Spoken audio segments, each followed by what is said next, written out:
A little bit about me. I started my career in media, pre-internet, and I was in Chicago at an agency running like the old card system for media, and I hated it. I absolutely hated it. I was at this agency that was right at Michigan and Wacker, and because I was in media, I was going to ball games and hockey games and living a young 20-something-year-old life in Chicago. And I just hated marketing. I hated advertising because it was at the time it was so objective and it was so subjective. And I wanted to get out of it. And then this little internet thing was invented. And I came to Detroit, and the person that headed up my agency, headed up Starcom's digital group, kind of looked at a group of us and said, none of you know anything. He was from San Francisco, and there was the dot-com boom that was happening. And he said, none of you know anything about interactive marketing. So if you want, you have to be younger than 25 years old, and you have to have the drive to challenge conventional ideas. So right then and there, that was a gentleman named Kurt Hecht. I'm sure a lot of people in this room know him. He's my mentor, and such a smart person. But so I got into media and on the digital side, and I was a Starcom, and we were spending all kinds of money with Chevrolet, and it just gave me this passion to test new things. And going back to first of its kind, I launched the first TiVo marketing campaign. Remember TiVo back in the day? And it was like, what? You don't have to be sitting in front of a TV to actually watch the content, or I don't have to push record and play at the same time on my VCR in order to watch it later. A couple of other things. First Pocket PC marketing campaign, like Blackberries and Palm Trios, and even then it was like Handspring, where you had to plug it into your computer to sync up Avant-Go content. You're dating your age too. I loved Avant-Go. Yeah, it really was. It was great, and it was like the first sponsorship on Avant-Go. But it really like drove this passion and for me and evolving my career. So 5 years ago, when we started Combustion, we really set out on a path. Between then and when we started Combustion, it was large agencies and small startups. But we really set out this path to go beyond some of the conventional digital marketing projects, efforts, clients. And so we build websites and apps and lead magnets and lead nurturing. But the interesting thing that we pitch, that we fulfill on, that we've been doing for the last 5 years is really automating a lot of the process. So we consistently heard, so if we build a website and we get all these leads in, and we consistently heard that we can't manage leads, or we're getting these leads in, and I've got a sales guy, and I don't know what the sales guy is doing, or he's saying that his close rate's only 8%, and when I do it, it's 18%. And so we started focusing on marketing technology and how we automate it. So just defining automation, we look at process, how things are operating within an organization or within an agency, and how that discipline is actually deployed throughout. So when you talk about your human capital, automating channel messaging, taking a specific data point and saying, This person needs this person that engaged with this data with this whatever message needs to be followed up with this other message. We measure everything and optimize it. Measurement, obviously, we put, even we'll get into this in a second, but even from an operational standpoint too, when there are things that don't happen, we automatically raise the red flag, even to a point of we've connected a couple of microcontrollers to big red lights and horns in the CEO's office for when a close rate goes down, the lights and the horns go up. So identifying where your thresholds are and starting to fix them. From an operations standpoint, a lot of hold back from brands and our clients are like, I just can't manage it. I can't manage the leads. I can't manage all this content. I can't create 17 different messages on a social platform to even measure, or even some unique things that happen within that operation that some of the larger CRM tools or some of the larger tools can't efficiently handle. And then product also. So we've been successful in automating marketing, automating some of the operations that we're also starting to get into product, meaning how does the product interact? How does the product get measured? How does the customer have more of a seamless experience with the product? So all these taken into consideration. So when you think about automation, don't limit yourself. So there's a couple of things going on when a brand needs to automate and really put the consumer in the center of everything that you do. There's a lot of hurdles that every brand has. So Ford Motor Company, I've got a very strong affinity to Ford Motor Company, whether it's my career or my own personal life. But I believe in the brand, family-owned business. They're evolving everything that the brand represents, and being close to what Ford Motor Company is doing. Just recently, Ford. So there's been this effort, and it actually happened here. It started here. I was a part of a workshop probably about 10 years ago, and when I mean here, I don't mean in Detroit. I mean in this building. We're in the other ballroom, and we had a moonshot workshop, and it was where is the company going? How do we want to treat our customers? And so a lot of ideas with no guardrails, and a lot of things came out of it. And Ford Pass, if you're a Ford owner or even an EV driver too, your Ford Pass is also calculating your route and also getting you to the next charging station if you're on a road trip. But it was this idea that 10 years ago was let's put the consumer first, whether it's buying or an existing customer. And the evolution of that 10 years ago to now has consistently been, we can't do that because of our dealer network. We can't do that because we have these contracts with our dealers. 4,000 dealers across the U.S.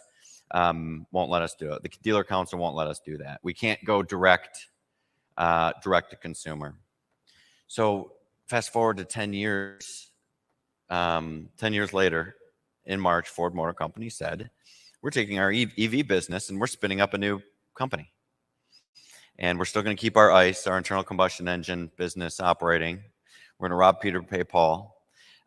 So what they did is they identified the hurdle of this dealer network and a lot of the limitations and the dealer relationships, and they found a solution to overcome this. And yes, it took 10 years to get here. But it's something that's kind of off the radar a little bit. We probably see it a little bit more in Detroit, just because we keep a handle on it. And if anyone works on Ford business, you guys know about it. But it's this mind-blowing aspect of like completely flipped an industry, when a multi-trillion-dollar industry has always said, I can't because of my dealer network. The other thing he said too, and I've always believed because I'm biased, and I really love creating seamless experiences. The other interesting thing that Mr. Farley said in March was, I'll quote him so I don't misquote him. I'm not convinced we need public advertising. So this is in specific to EVs, and this is even in a state right now that EV there's very low awareness of EVs. Then there's a lot of questions, and people don't even know if they can go up to their cottage up north on one charge, and how do I get a charger in my garage, and all these things. But I've always, as the deeper and deeper that we get into technology, and the more devices, and the more screens, and the more VR headsets, and the more seamless technology that we deploy in marketing, I've always believed that we're moving from this awareness and reach and frequency and more eyeballs to more of a brand seamless experience. So whether that's buying or an existing customer. So another example I wanted to show you, and this was purely because I was a consumer. My son's Wrangler had a chip in the windshield, and as Wrangler owners, all of you guys know that it happens like every 6 months.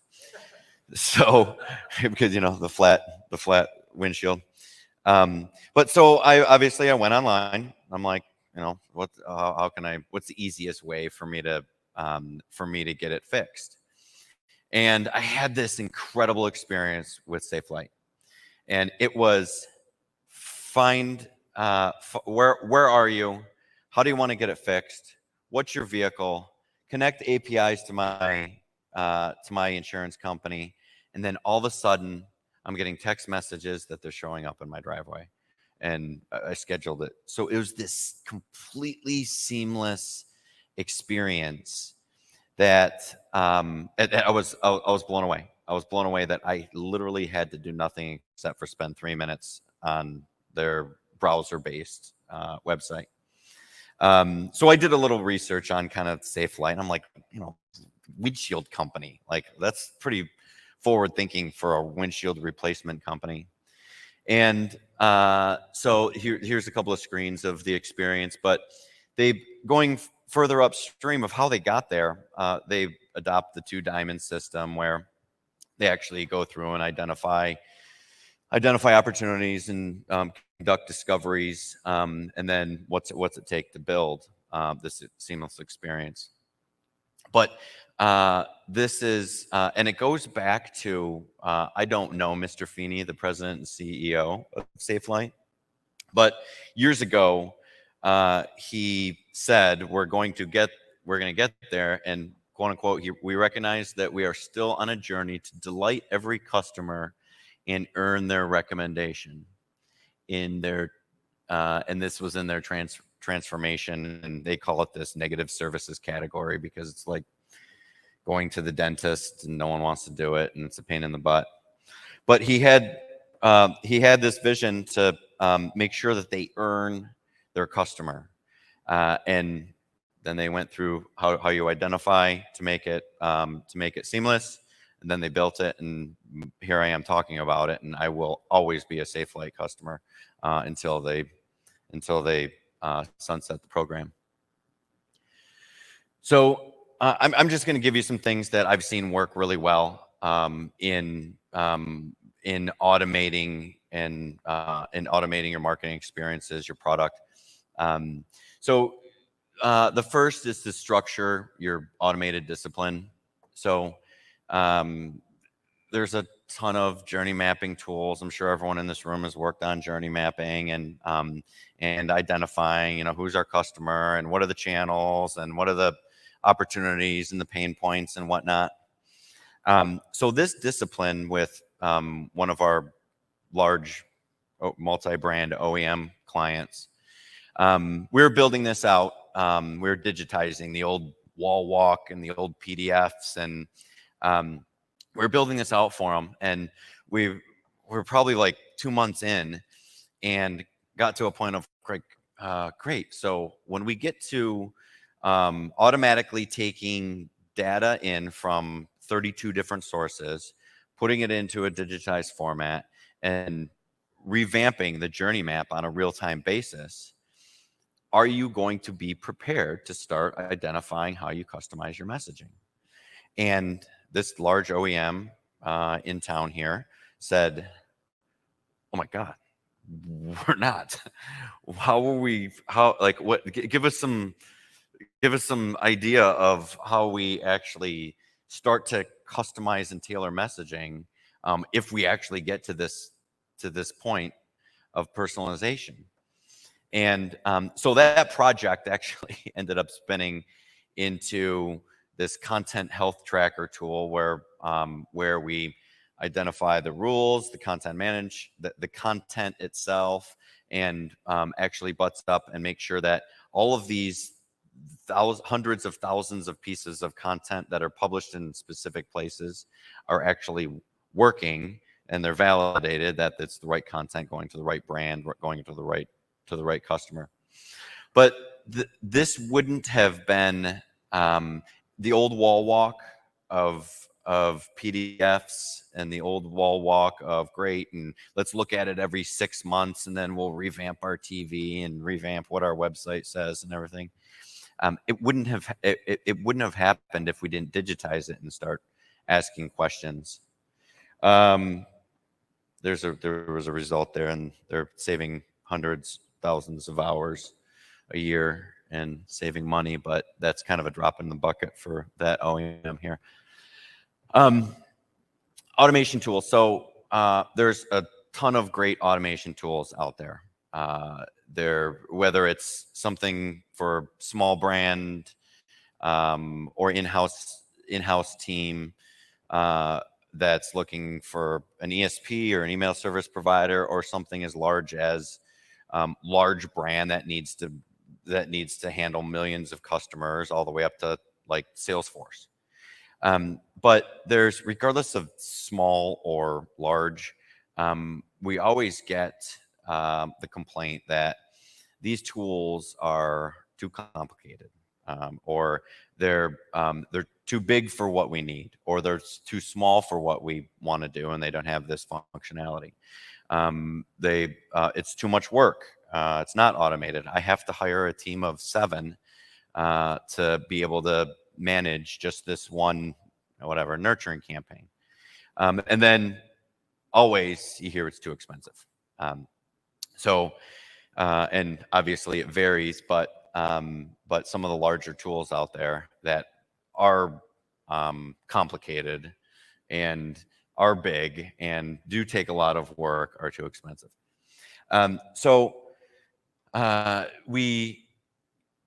We always encourage our clients to, do a true cost benefit analysis. We don't want to help too much because we don't want to influence results or opinions. We hand over structures of cost benefit analysis and say, here are all the things that you should be looking at, and here are considerations. Don't be fooled by sales collateral. Don't be fooled by the fancy salesperson that takes you out to a steak and wine dinner. Truly get down to the details of what you need, going back to a disciplined structure in your organization. Get down to what you need, then how they can fulfill it. So we have a client. They're a medical tech startup in Livonia, and they went through this, and we gave them the structure, and they went through this, and they spent a lot of time doing it. We checked in every once in a while and helped them out, not giving any data or any opinions at all, but we let them conduct it. And they finally came back after, I don't know, it was probably 3 or 4 weeks. They finally came back and said, our business is so unique that none of these tools fit our needs. And we said, okay, well, let's talk about what it takes and what needs your operations and your personalization and your campaigns and all those things. So then all of a sudden, like, we're added to this list of their cost benefit analysis, and because we're able to take 60% of what we've built or have done, and then the other 40% tweak to their very, very unique operational and business needs. We're building an ERP after all of that, and they came back to us and was like, we shouldn't have even wasted our time. We should have hired you right off the bat. But their assessment is that they're saving millions over years. And that's after we actually gave them the quote of what it's going to cost us to build. So my recommendation, if you're looking at automation tools, just do a deep dive. Just do as much as you can. We can help if you need. Another thing that jumpstarts a brand's automation is to enable your team. Like, great ideas come from anywhere. I think this first point of going to conferences is obviously adopted by this room, but there's always, I'm such a big fan of conferences, whether it's intimate or whether it's huge or whether it's as crazy as CES or South by Southwest. But there's always, if you have the right person and the right mindset when you go to these conferences, there are always things that come out of it. There are always little nuggets that a person comes back to and can report to the team and actually use to start to form, how are we automating our business? How are we going to fulfill the needs? How can we scale X, Y, or Z? Another thing is really to establish a design thinking and lean startup discipline. There a lot of it's an evolution. I'm a strategy guy, so I started in media, and I've evolved the last 15 or so years in strategy. And strategy wasn't a thing 15 years ago. There was like some creative strategy, and the creatives had 14 of the 15 people at the table, but there wasn't a strategy discipline. So strategy has obviously evolved over the last 15 years into a very, very important discipline, whether it's brand strategy or channel strategy or content influencer content strategy, whatever it is. But it's this discipline that's evolved. Now there's more of a customer experience discipline that is becoming more and more important. And you see it all over the place. There's, CCX roles that are being fulfilled, chief customer experience officer. And this is, so it's great.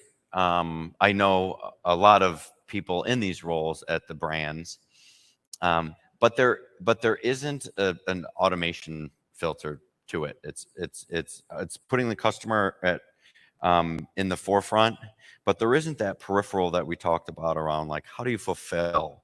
How do you build so you can scale? How do you, if you actually get to those personalized messages, how are you gonna handle it? How are you gonna manage it? How are you gonna measure it? All of those things. One example of this is we have a a financial marketing client called Faucet, and we built their marketing platform. They market themselves as a one-stop shop. They build websites for financial advisors. They build lead magnets. They build nurturing campaigns, but we built their platform for them. And so we built it for them. They deployed. They have thousands of financial advisors on their platform. And as we've evolved our relationship with them, they came back to us and said, "This is awesome. Our company is going to grow. Thank you for, doing such a good job at building our, automated nurturing, do-it-yourself type platform." But their clients were consistently giving them the feedback of, "We're getting all these great leads in, but I don't know what my guys are doing. I don't know what my salespeople, I don't know what my advisors are doing with them because I have no way of tracking them." So we said, okay. We started with some benchmarking. We got some baseline conversion numbers to be able to start see if we can improve. And it was as simple as deploying this lead health tracking tool, and it enabled every lead that comes in can be assigned to, it's more of a process workflow, but can be assigned to a salesperson. The salesperson has to make the phone call from their phone, and they make the call. We record the call. We give some sentiment of what happened on that call. They have a way of automatically scheduling an appointment with an advisor to physically come in or do a virtual.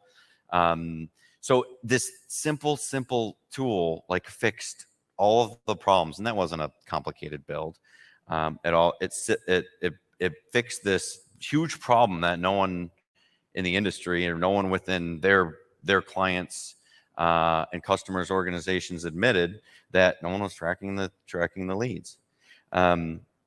So when we deployed this tool, the sales conversion rate increased by 32%.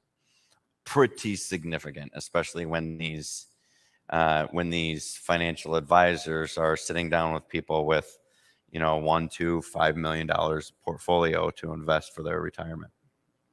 So again, taking a step back of, you asked me to build a platform, a marketing platform for you. Great. Let's go beyond and really dissect what the problem is. How much time do I have, Matt? 5 minutes? Okay, I'm going to fly through. Inspiring your team. Get your strategists, your technologists, your content creators, get everyone involved in thinking through true human-centered design thinking, lean startup, all of those things. Sparks give us a nice foundation of what to ask or what to try to know when you don't know. And things like identify who, what, or when, part of the process that falls off. And this is a real quick example when you kind of enable your team and inspire your team to think this way. We were hired to do some basic website redesign and some lead generation. And our strategist literally was like, he came to me and he's like, "I don't know if we should be doing this. This isn't their problem. Their website, it looks horrible, but the audience, it's fine for the audience, but their problem is more on the operations side. And they want to be able to, their customers want to be able to identify whether I have to wait for 3 minutes or 30 minutes or 3 hours for a recycling drop off. And they don't have a data point on that, because literally in these recycling centers, trucks line up out right on the street. So we said, okay, how do we get to that? We came up with some ideas to get to that data point. And then we were able to share that wait time with their potential customers, because they're on the, these truck drivers that are delivering delivering cardboard recycling material or on a time limit, and so it evolved to actually the problem was actually in the facility, and it was getting weighed in. It wasn't dropping everything because that happens in an instant. Getting weighed out and actually paying for it. And some of these people operate on cash. Some of them have corporate accounts. Some of them do credit card. So we built a mobile payment system for them to say, like, you gave us a problem, client, and we kind of noodled around with this data point and based on this objective, and it evolved into something that was completely different. And the result of that, of this entire looking to inspiring your team, was that strategist got a promotion. So again, like, inspire your team, create that culture that people want to throw ideas out and won't be scared to say, maybe we don't want to do this project for them, but we should help them with this other stuff. I mean, literally, we walked away from one project and got another one. So with 2 minutes, the last thing I'll say is know your customer. Like, conduct research up the wazoo, get in stores, get on the yard, get on the line. We do some manufacturing work, and we're literally like on the line in these massive facilities and taking pictures and thinking through and asking questions. And if they can't answer it, then we make them go get the quality control person because they can't answer it, and go get the quality control person. So conduct as much research as you can to get to know your customer. One thing that this has been instilled in our organization is that we consistently have got feedback from our clients. We have a bunch of spirit brands and restaurants and small business brands that use that we did marketing for, and we consistently heard from them of like, there's no small business promotion tool out there, and all of our point of sale systems that are hot, that are so hot and forward thinking, like Toast and some of these and micro system and all these things, they're so forward thinking, but they don't do any marketing, they don't do any promotions. And yeah, I can manage my customers and my loyalty. And so we actually said, okay, well, what would it look like? We had probably about a dozen of our customers in a bunch of different sessions to say, what's your perfect promotion tool? And it was all consistent to say, and these are small business owners that don't know marketing. They don't even know the difference between SEO and SEM. And it was consistent. And we heard from them that they just want a easy, do it yourself, plug and play tool. So we went out and built them one for them. And it's literally as simple as drag and drop your creative, identify what social network you want it posted on, put some rules into your promotion, and then set your budget. And part of the automation that came into that, and it truly is the bread and butter of this tool, is that we wrote all the rules on the back end to nurture those people via text, via email, and based on all of the marketing psychology things that we know of making sure that people know that my promotion, I'm going to lose this $10 off if I don't go to the restaurant by Friday.